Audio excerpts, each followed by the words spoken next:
इस वक्त 3 बजे हैं और आज जो मैच है वो शाम 7:30 बजे है और अभी हमने KFC ऑर्डर किया और हमें रिफ्यूज़ कर दिया गया। उन्होंने कहा कि एरिया ही ब्लॉक्ड है दोपहर 3 बजे। जी जी। और उन्होंने कहा कि ये भी नहीं है कि हम थोड़ी देर बाद आ सकते हैं। होना बस नहीं होगा, अब नहीं होगा, अब आपको KFC नहीं मिलेगा। तो मैं तो बहुत मुकम्मल बर्बाद कच्चे के तौर पे ये इस वक्त महसूस कर रही हूँ। मैंने आज अपना वो निकनेम वापस ले आना है। मतलब एक, आप सड़कों पे नहीं निकल सकते। अगर आप सुबह 10-11 बजे उठ रहे हैं तो आप निकल सकते हैं, उसके बाद आपके निकलने का चांस नहीं है। उत्तो तानू खान नू भी नहीं लपना है इत्थे, ठीक है ना। हुण मैं PSL नू कुछ कहांगी तो सारे मेरे पीछे पै जाएंगे, जिससे मुझे याद है कि तुम लोग बहुत ज़्यादा मेरे पीछे पड़े हुए हो, ठीक है। What do you want from me, what. किसी ने ये कहा कि आप नेगेटिविटी फैलाती हैं, किसी ने ये कहा कि मैं नॉइज़ पोल्यूशन बहुत ज़्यादा फैलाती हूँ। I am just a noise in this show. By the way the show is named on my existence. अगर मैं अपनी ज़िंदगी से इतनी तंग ना होती तो ये शो कभी ना बनता। और तीसरी का कोई ये कह रहा था कि आप हंसती बहुत हैं, तो क्यों ना हंसूं। नहीं, तुमने ना सबसे पहले तो तुमने घबराना नहीं है। उसकी वजह ये कि सारे झूठ बोल रहे हैं। मैंने सारी जिंदगी अकेले तज्जिए किए, कोई नहीं था देखता। नहीं देखता, तुम आई हो तो व्यूज आए हैं। ठीक है। और एक बंदे ने हमारी कर इतनी बेइज्जती की कमेंट्स में कि आपका show has gone to shades and it's just not good any more, कुछ तो लैकिंग है इसके अंदर। वो सारा कुछ कहने के बाद उसने कहा आई तो लव यू टू, ठीक है, और मैं एडिक्टेड हूँ आपके शो के साथ। तो मुझे नहीं समझ में आ रही है कि व्हाट्स द प्रॉब्लम। एक और बंदे ने ये कहा था कि I am really getting tired of माहोज complaining all the time, so I complain a lot. और ये ऑफ स्क्रीन सिर्फ इस बेचारे की हिम्मत है, जो कुछ मैं इसको रोज कह रही होती हूँ, खाने घर के खाने से लेके जो है ना मेरे मैकेनिक तक, इसको पता होता है कि मैं सड़ी हूँ। अगर आपसे ये रनी रोना नहीं सुना जा रहा ना तो फिर आप ना देखा करें, ठीक है। लेकिन जस्ट स्टॉप, लाइक आप लोगों को इससे कोई मसला नहीं होता। तू गंदा बैठा हुआ है, ठीक है, तू नहाया नहीं हुआ, तूने कंघी नहीं फेरी, मैं उथों इहदे घर आनी आ, सारी ट्रैफिक की दीवारें तोड़ के, फिर भी तुसी सारे मेरे पीछे ही पे रहंदे हो कि तू ऐ करनी है, तू ऐ करनी है। हुण मैं होर हसांगी। एक पूरी एपिसोड आपने मेरी खूबसूरत मुस्कुराहट के नाम करनी है अली। हुन चंगे रहे, ठीक है। हुन ना पंगा सोच के पाई। एक मैं भी फीडबैक देना चाहता हूँ। एक भाईजान ने कहा है कि आपकी पॉलिटिकल एफिलिएशन जो है ना वो बहुत बड़ा मसला है। तो अगर तुम्हें आप बात सही तरह समझा नहीं हो तो माजरत। अगर आपके ख्याल में पॉलिटिकल एफिलिएशन हमारी है किसी पार्टी के साथ जो कि हिंड्रेंस बन रही है तो वो ये बात गलत है। उसकी वजह सिर्फ ये है कि आप किसी भी पार्टी से अगर आप एफिलिएटेड हो ना, किसी के भी हक में कर रहे हो शोज़, तो व्यूज ऑटोमेटिकली बढ़ जाते हैं क्योंकि उस पार्टी के लोग आ जाते हैं। तो हमारे पास अगर व्यूज नहीं बढ़ रहे तो इसका मतलब है कि हम सबको ऑफेंड कर रहे हैं। कोई एक भी पार्टी अगर हमसे खुश होती तो हमारे बड़े व्यूज होते हैं। वहाँ के चंक्स निकाल के जो है PMLN SMT जो है ना, जो हेड हर रोज बनता है, उस दिन इफी ने कल रात को कहा बड़ा ही अफसोस का दिन है, आज कोई नई डिवीजन का SMT हेड नहीं बना है। तो कोई ना कोई हमारे चंक्स यूज कर रहा होता है, लेकिन हमारे चंक्स अभी तक अल्हम्दुलिल्लाह सारे मीम्स के तौर पर यूज करते हैं, ठीक है ना, मतलब फेशियल एक्सप्रेशंस के लिए करते हैं, इसके अलावा नहीं हो रहा है। तो प्लीज मे बी आपकी अपनी पॉलिटिकल जो एफिलिएशन है ना, that is becoming a problem for you to watch this show, वरना इसमें कुछ ऐसा हो नहीं रहा होता।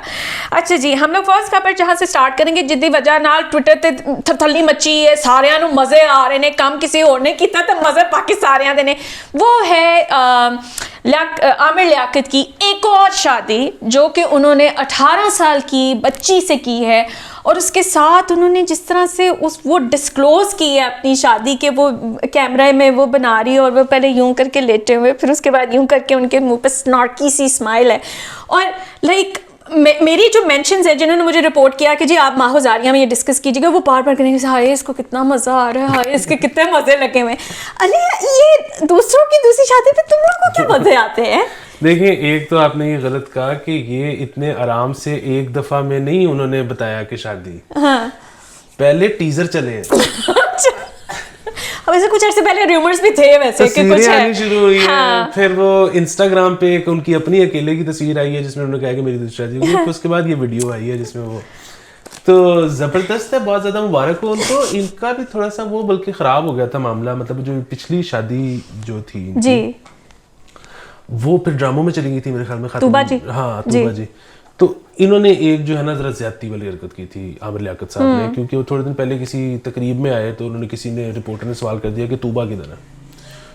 तो इन्होंने ना कहा कि पता नहीं किसी एक्टर का नाम लेके कि जाओ उससे पूछो वो कहाँ है। तो वो उन दिनों में उनके साथ उनका ड्रामा चल रहा था। तो मतलब ये जरा थोड़ा सा ना अजीब होता है कि भाई वो एक्टिंग कर रही है उनके साथ, तो आप कहोगे जी फलाने से जाके पूछो, कितना गलीज दिमाग है। तो बहरहाल ये जो है ना थोड़ी सी वो मेरे ख्याल में ज्यादती कर गए थे। बाकी शादी की बहुत मुबारक, जबरदस्त। तुम तो वैसे ही प्रो शादी हो यार। ये बंदा कदी तुसी बह जाओ ਇਹਦੇ ਨਾਲ कहेगा ये कि फायदा कोई नहीं है शादी का, but he is just so comfortable with the idea of getting married ना कि ठीक है कर लो कोई बात नहीं हाँ हो जाएगा, चाका खुल जाता है। नहीं देखिए शादी डोर्स ओपन हो जाते हैं। हाँ शादी अच्छी चीज़ है। हाँ जी जी बिल्कुल।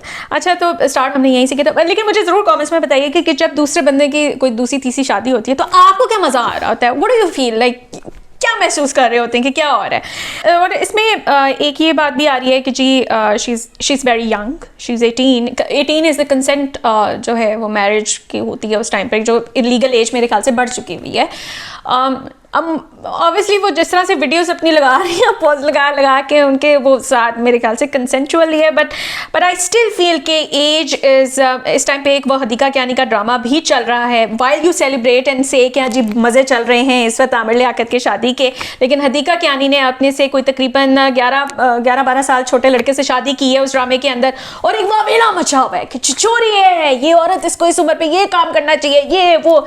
जैसे आप लोगों ने नॉर्मलाइज किया है ना मर्दों की इस तरह की शादी की कि वो अपने से इतनी छोटी उम्र की लड़की से शादी कर सकते हैं, इसी तरह मेरे ख्याल से you need to normalise things for women, because इस तरह ऑप्शंस बहुत कम रह जाती हैं।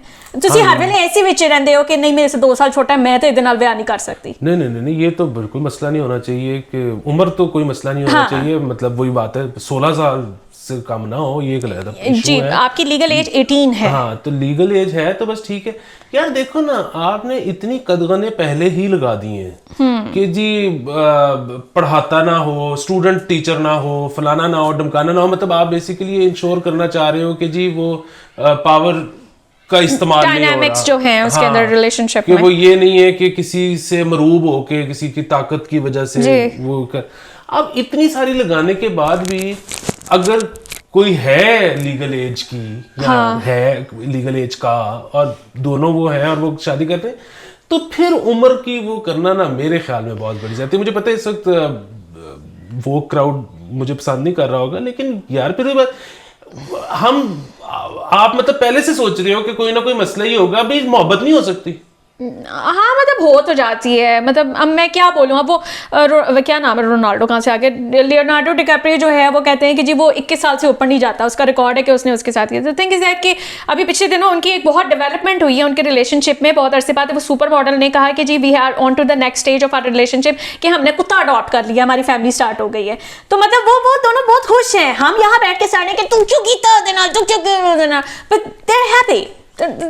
सो मतलब कहीं तो स्टॉप लगाना है, ठीक है। लेकिन मैं इस चीज़ को बार बार एम्फेसाइज कर रही हूँ कि लीगल एज है, consent is important, power dynamics are important in a lot of cases, ठीक है। मुझे गलत मत दीजिएगा, इसको गालियाँ देनी है तो देते रहे, कुछ और कहना नहीं, बस अगर लीगल एज है तो बस फिर एंजॉय। देखिए मैं आपको बताऊँ, वो बहुत प्रो शादी इंसान है ये, तो वो उससे ज़रा आपकी एक्सपेक्टेशन ज़रा डिफरेंट होनी चाहिए। अच्छा अब मैं इस खबर की तरफ आ रही हूँ जिससे ना मेरी ज़िंदगी हराम हुई है बहुत ज़्यादा, और इसने की हुई है, मैं बाद में बताऊँगी। उसमें ये है कि जी हुकूमत ने पिछले FPR ने कुछ चंद माह पहले जो है कंडीशन लगाई थी कि जी 17% टैक्स लगेगा इंपोर्ट्स के ऊपर, और वो भी जो डिप्लोमेट्स जो अपनी इंपोर्ट्स वहाँ से बाहर से मंगवाते हैं।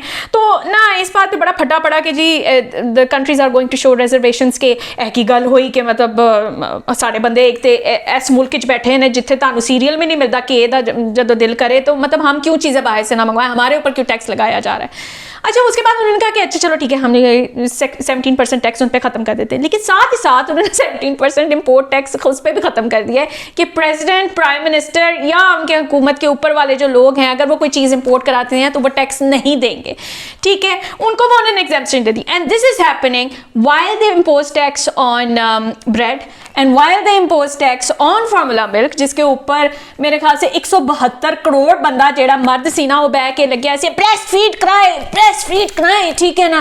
तानू कुछ लग्या नहीं है, you don't know what it is to actually go through that process. हमारी दोस्तें हैं, मैरिड खवातीन है, हमें पता है वो किस तकलीफ से गुजर रही है। तो मेरा इस बात पे सिर्फ एक ही रिस्पॉन्स है कि मतलब ये ना हाँ, जूता लगा तो नहीं बस ठीक है, उसको वापस ना करना, मैं एक ही के साथ शो करूँगी। मुझे बहुत ज़्यादा गुस्सा चढ़ा हुआ है अली। देखिए मसला ये है कि आप नाश्ते में पराठे खाया करें आपने कौन सा कोई काम करना होता है। प्रेसिडेंट प्राइम मिनिस्टर अफोर्ड नहीं करते कि वो गनूदगी हो जाए उनको नाश्ते के बाद, तो उनको मुझे important टोनी serial- रहने ने मुझे तो टोनी है ना अली एतमाद। नहीं टोन मतलब पावर के नशे में ताकत के नशे में टोन। हाँ तो मसला ये है कि देखिए एक तो जाहिर है वो दिखाना होगा ना कि जो प्रेसिडेंट और प्राइम मिनिस्टर हैं उन्होंने कितने कम खर्चा किया अपने टेन्योर में, तो जे ड्यूटियां देनी हो पै गई हैं हुकूमत ਨੂੰ, क्योंकि इनकी कौन सी ड्यूटी कस्टम्स ये टैक्स सेल्स टैक्स इन्होंने देना है, खुद हुकूमत नहीं देना है, लेकिन फिगर तो ऊपर चला जाएगा। हाँ बिल्कुल बिल्कुल बिल्कुल। दूसरा ये कि इनको शायद खुद भी ना पता हो और कार्रवाई ये डल गई हो, उसकी वजह ये कि इनके कोटे में बहुत सारी चीजें आती हैं जो दीगर कारोबारी हजरात इस्तेमाल करते हैं मसलन इन्होंने अक्सर सुना नहीं कि ये कारोबारी हजरात ना अक्सर मिनिस्टर्स वगैरह के दोस्त होते हैं, सिर्फ इसीलिए कि अगर उसके पास कोटा है 4 बुलेट प्रूफ गाड़ियां मंगवाने का, हाँ। तो मिनिस्टर ने 4 क्या करनी है उसके लिए, तो ये काफी है। वो बाकी 3 जो आती है ना फिर ये खरीद लेते हैं, उनके कोटे में आती है तो ड्यूटी टैक्स बच जाते हैं। तो इसी तरह प्राइम मिनिस्टर और प्रेसिडेंट के कोटे में भी इनके दोस्तों ने सोचा होगा कि यार ਇਹਨਾਂ ਦਾ ਵੀ मतलब कोई मजे लग जान साढ़े नाल, तो इनकी भी इंपोर्ट के जो है वो टैक्स जो है वो कट जाए। बेसिकली ये पैसे दे देंगे, ये पे कर देंगे, लेकिन ये है कि टैक्स बच जाएगा थोड़ा सा। तो बस यार आपने मैंने देखा है ये शादी वाले मामले में भी, इसमें भी आप लोगों के मजे की दुश्मन है। जब तो मैंने नहीं मिलते पे तो मैं किस तरह बर्दाश्त करूं किसी और का मजा, मुझे कोई मजा मिल रहा है। हाँ, मैंने अभी इतनी तकलीफें मुसीबतें उठा के घर वापस जाना है, ठीक है ना। वो भी हील में ड्राइव करनी है जिससे मेरा पाँव रह जाता है। जिंदगी आसान नहीं है सर। नहीं लेकिन तुम एक वो कैंची चप्पल रखा करो गाड़ी में। नहीं मुझे यार याद ही नहीं रहती, मैं लेके आनी सी आज, मैंने याद नहीं रही। खैर कोई गल नहीं। अच्छा कैंची चप्पल गाड़ी में रखा करो, कैंची चप्पल पैरों में रखा करो और ये हाथ में ऐसे पकड़ी मुझे यूं करती हुई मॉडल्स आती हैं। हाय लो, मैं नेक्स्ट टाइम ऐसे करके आऊंगी, ठीक है। अच्छा नेक्स्ट खबर ये है कि जैसे पहले भी हम लोगों ने गाड़ियों के ऊपर ये बात की थी कि मिनिस्टर्स की जो गाड़ियां पंजाब के मिनिस्टर्स की जो है वो अप्रूवल उनको मिला हुआ है, but still they are not buying it for one or the other reason, because उनकी प्राइसेस जो है वो इंक्रीज किए जा रही हैं। अच्छा उसी चक्कर में ना हम लोगों ने ये भी कहा था कि आप ओन पे ले लें और मतलब निकलवा लें, because the prices are going to increase. यही सेटअप जो है अब मोटर बाइक्स के अंदर भी आ रहा है, और इसके अंदर जो होंडा 125 है ना, उसके ऊपर वो कह रहे हैं कि जी अगर आप ओन पे गाड़ी ले रहे हैं तो वो 8,000 ठीक है, 8,000 आपको एक्स्ट्रा देना पड़ेगा, ठीक है। 8,000 आप एक्स्ट्रा दें और उसी बात वहाँ से ले जाए, वरना तो बुकिंग करा के इंतजार रहो और उसके दौरान में प्राइसेस इंक्रीज हो सकती हैं। एंड होंडा 70 सीसी जी है ਉਹਦੇ ਤੇ भी उन्होंने 5,000 ऑन देने तैयार ने। सो ये मैं बताती चलूँ कि प्राइसेस तो इंक्रीज होनी है, वो तो ऑन पे ही अगर आप लोग ले लें तो मेरे ख्याल से बेहतर है, जो मशवरा हमने मिनिस्टर्स को भी दिया था। हाँ लेकिन फिर वही बात है कि मुझे नहीं पता कि बाइक्स पे ऐसा पहले होता था कि नहीं होता था। so. अगर तो होता था तो ठीक है, अगर नहीं होता तो बड़े अफसोस की बात है। और दूसरा ये कि खैर वही चीज़, हर जगह पे बदमाशी होगी, कोई कुछ नहीं कर सकता ना, मतलब कोई हुकूमत कुछ नहीं कर सकती, ना पिछली कर सकी थी ना ये कर सकी है, कोई और कुछ नहीं कर सकता। वो शोरूम वाले अब बैठ गए हैं कि जो जितनी बाइक बुक होगी वो खुद करवा देंगे, ताकि जब आप जाओ लेने तो वो कहें जी कि अभी तो बुकिंग की लंबी है, हमसे लेनी है तो इतने प्रॉफिट पे ले लें वरना ना लें। फिर वही बात, कितने मुल्क हैं जिनमें ये हो रहा है।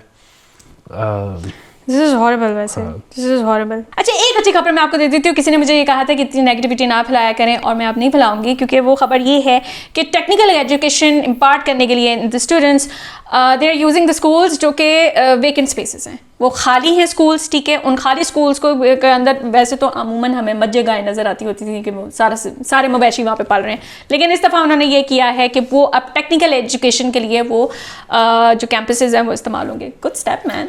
हाँ ये गुड स्टेप है। वो जो स्कूल्स वीरान पड़े हुए थे उनमें वो भी शामिल हैं। फिर मेरे ख्याल में कुछ स्कूल्स ऐसे भी हैं जो दिन में ज़ाहिर स्कूल्स हैं और शाम को जब वो खाली हो जाते हैं तो ये उनसे लेके वहाँ पे अच्छा शॉर्ट कोर्स करा देंगे। अच्छा। तो ये इसमें कोई बुराई मुझे नजर तो नहीं आ रही। नहीं कटो फिर गुंजाइश कटो सर।